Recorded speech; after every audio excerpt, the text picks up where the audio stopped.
wasiirka arrimaha gudaha Somaliland Cali Maxamed Waran Cadde warbaahinta kula hadlay magaalada Hargeysa ayaa sheegay in xukuumad ahaan ay Itoobiya wada hadal kala yeelanayaan xaaladda xuduudka u dhaxeeya Somaliland iyo Itoobiya oo ammaankiisa la adkeeyay kaas oo muddo 7 ah xidhan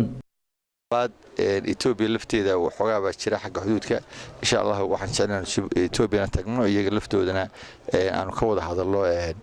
sidii loo fududeyn lahaa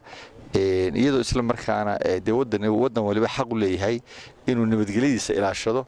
hadday tahay Somaliland iyo hadday tahay Itoobiya iyo hadday tahay Djibouti haddana wixii dhexdeeda maadaama aanu dawladaha isku wanaagsannahay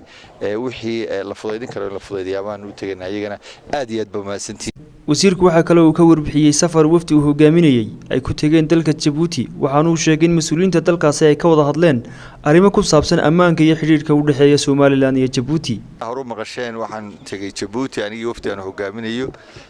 waxaan u tagnay inaan ka soo wada hadalno dhibaatooyinkii ka dhacay Djibouti barigii dhaweyto waxay keeneen waxyaabo badan oo runtii isu socodkii labada dal iyo dadweynihii labada dalba saameeyay sida awgeed sidii muxuu ahaayay arinta wax looga qaban lahaa iyadoo isla markaana nabadgelyada ummadda iyo qaranka labada qaranba la ilaalinayo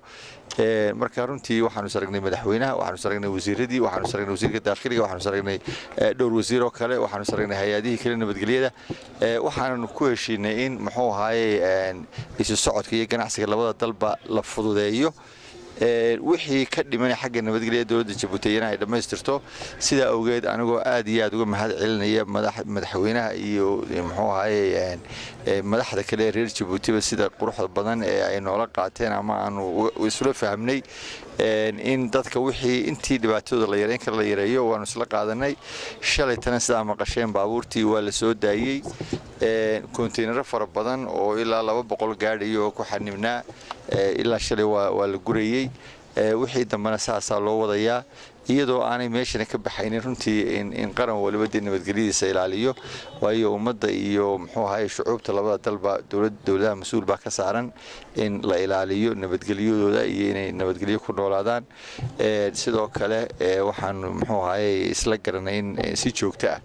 aan u wada shaqeyno xukuumadda Somaliland ayaa hore u sheegtay in xuduudka u dhaxeeya Somaliland iyo Itoobiya loo xidhay arrimo ku saabsan xagga ammaanka